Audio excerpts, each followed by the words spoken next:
The only problem with hosting The Apprentice, says Baron Sugar of Clapton, is that he tends to intimidate people without meaning to. Even greeting him properly is a hurdle. I consider chancing an Allen, but chicken out.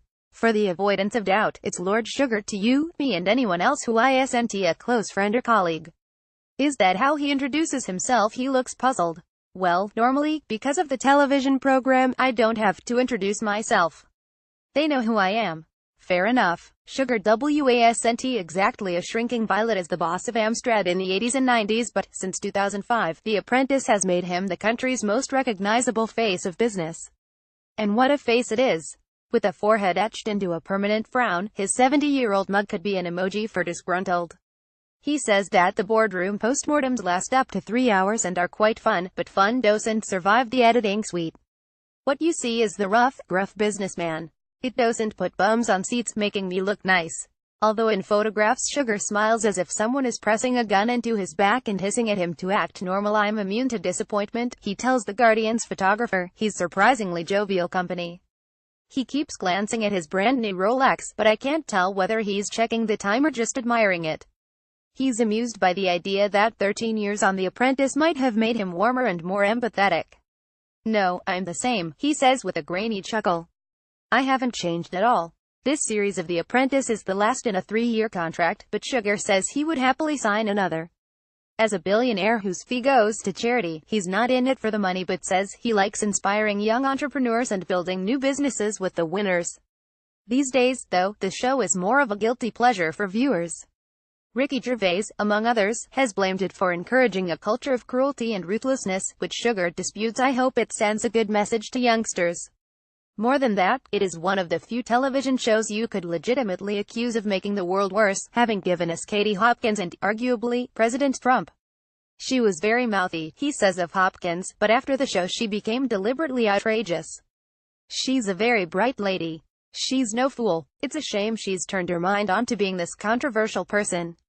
He has less insight into Donald Trump, formerly his counterpart on the U.S. version of the show. They ruined it in America, as they would. Their relationship consists of one phone conversation and a juicy Twitter beef. In 2012, Trump, without my show you'd be nothing. Sugar, shut up and argue with Obama. To be fair, he arranged a very nice table for me at Mar-a-Lago on a special occasion a couple of years ago. I heard he was going to pick up the bill, but he didn't. But never mind. Does he think the president is up to the job? Why not? I think he is up to it. Actually, if he didn't open his mouth so much and put his foot in it. What I would do if it was me, picture that for a moment, is ask what is the issue, tell me what it's all about. And then come up with a way, if possible, to fix it. So, possibly he could do a good job if he wasn't such a temperamental loudmouth.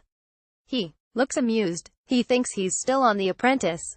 He chucks people out who don't agree with him. The Apprentice worked wonders for Trump by convincing many Americans that he was a master dealmaker, but Sugar never considered him a good businessman.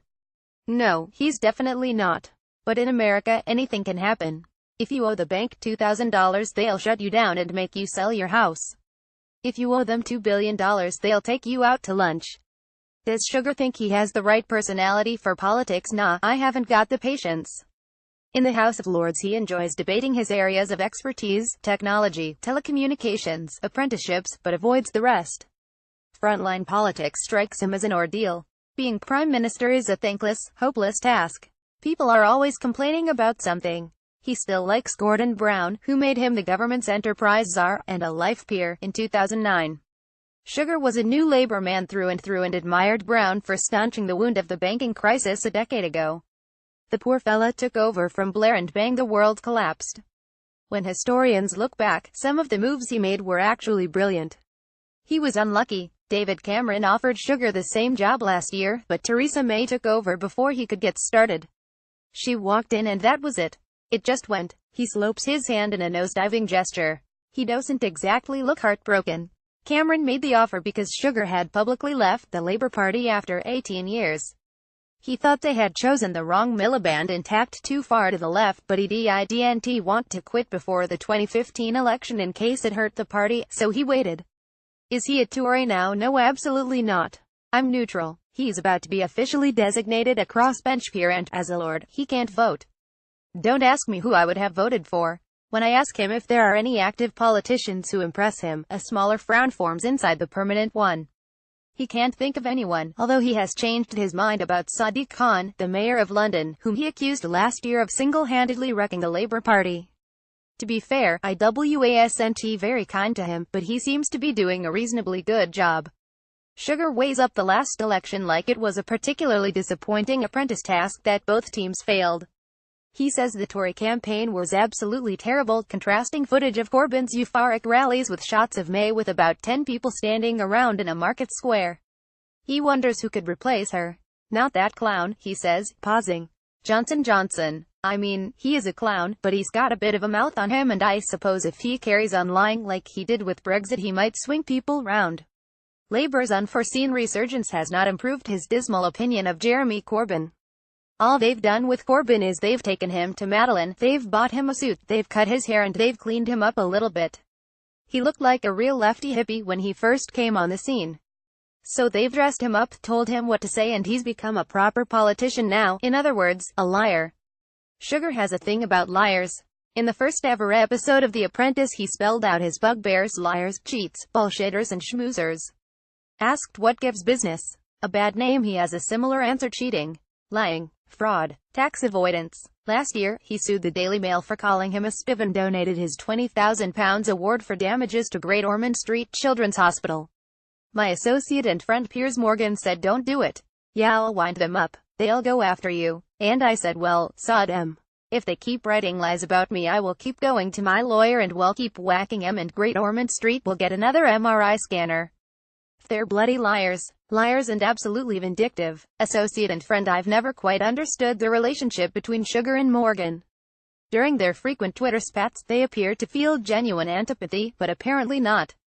It's a funny relationship, really. Well, sit down and have dinner, and when we're in the public arena, we like to have a fight, so I don't know what you'd call it. It's a bit mad, isn't it? He deserves a good slapping every so often because he talks such a load of rubbish sometimes. He smacks a fist into his palm. You get carried away. Like Trump and Corbyn, Brexit is something Sugar didn't see coming. He had been critical of the EU and thought Cameron should have been a tougher negotiator, but he never thought we would vote to leave. I think what happened was, no disrespect to Middle England, they didn't understand what they were voting for. But I tell you what, in 5 years' time when it's all sorted out, they're not going to like themselves because it's going to be an absolute nightmare. Sugar is a brisk pragmatist who sees politics as a matter of fixing problems and getting things done. He has no instinct for more primal, populist concerns that stir the blood. Does he feel out of step with politics now? It's very emotional now, he agrees. It's brought about by what the person promises, even though he or she can't deliver whatever it is. We've seen that with Corbyn and with Trump. Trump says what people want to hear: immigration's doing you in, jobs we're losing, China's killing us, Mexican wall. He's not going to deliver any of it. But there you are. The truck driver and his wife voted because they believe what he said. Another of his blind spots is the gender pay gap.